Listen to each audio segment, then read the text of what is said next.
যাবো আমরা। হ্যাঁ ওকে, শুরু করি। জি। এই মুহূর্তে আমাদের যে সংক্ষিপ্ত পর্ষদ, তার সেই পর্ষদে যে প্রার্থীরা রয়েছেন, চাকসু নির্বাচন যারা করছেন, তাদের নামগুলো আমি ঘোষণা করছি। ব্যালট নং 7 জাহিদুল ইসলাম ইমন, সাধারণ সম্পাদক। ব্যালট নং 6 সোহাগী সামিয়া, যুগ্ম সাধারণ সম্পাদক। ব্যালট নম্বর 6 সৈয়দ তানজিম আহমেদ, তথ্য প্রযুক্তি ও গ্রন্থাগার বিষয়ক সম্পাদক। ব্যালট নম্বর 9 তানজিল আহমদ, শিক্ষা ও গবেষণা সম্পাদক।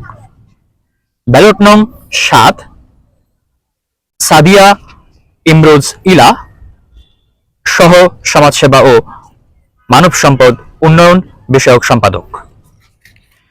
আমি এই মুহূর্তে চলে যাচ্ছি আমাদের যে 13 দফা দাবি রয়েছে সে দাবিতে।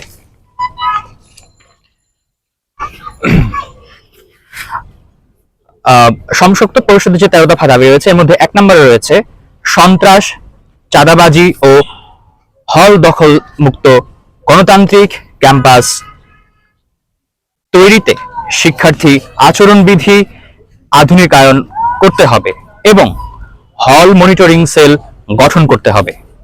2 বিভাগ উন্নয়ন ফি সহ নামে বেনামে ফি বৃদ্ধির মতো বাণিজ্যিক কার্যক্রম বন্ধ করতে হবে। বাণিজ্যিক উদ্দেশ্যে পরিচালিত সান্ধ্যকালীন কোর্স বন্ধ করতে হবে। 3 প্রশাসনিক স্বৈরতন্ত্র রোধ করতে হবে এবং শিক্ষক মূল্যায়ন পদ্ধতি চালু করতে হবে। 4 প্রাণ প্রকৃতি পরিবেশ রক্ষায় অবিলম্বে মাস্টার প্ল্যান প্রণয়ন করতে হবে। 5 গণহারে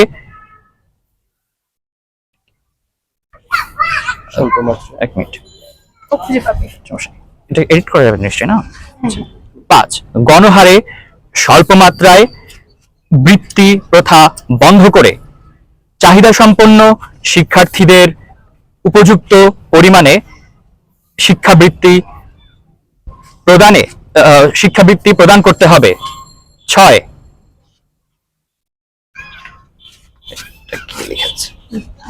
না না সমস্যা নেই। 6 গবেষণাধর্মী বিশ্ববিদ্যালয় বিনির্মাণের লক্ষ্যে গবেষণায় বরাদ্দ বৃদ্ধি করতে হবে।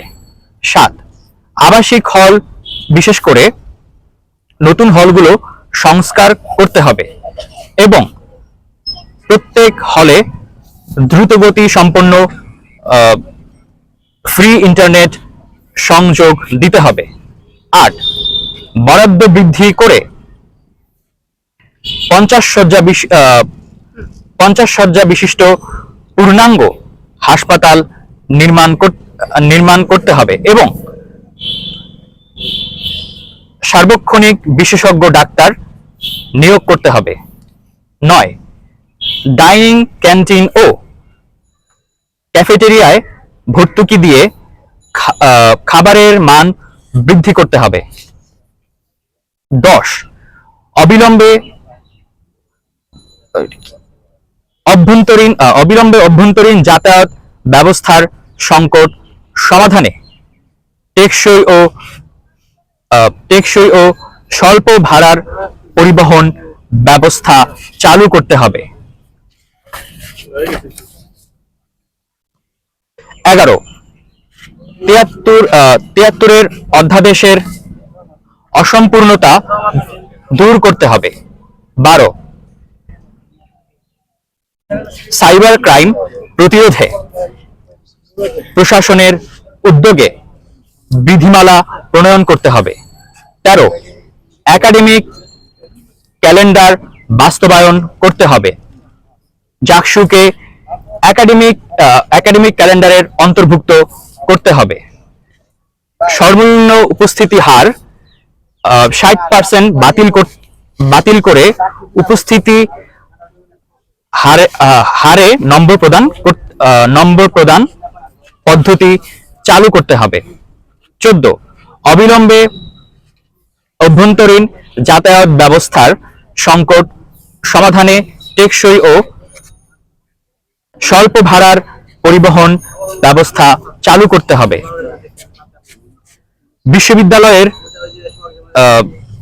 বিশ্ববিদ্যালয়ের বাসে প্রতিবন্ধী শিক্ষার্থীদের জন্য নির্ধারিত আসন রাখতে হবে। 15 দৃষ্টি প্রতিবন্ধী শিক্ষার্থীদের জন্য বিভাগ থেকেই শ্রুতিলেখক ব্যবস্থা করতে হবে এবং হলে বিভাগে তথা পুরো ক্যাম্পাসকে প্রতিবন্ধী শিক্ষার্থীদের চলাচল উপযোগী অবকাঠামো ব্যবস্থা নির্মাণ করতে হবে। ধন্যবাদ। এবার আপনাদের কোনো প্রশ্ন থাকলে তার প্রশ্ন উত্তর দিবেন জাহিদুল ইসলাম।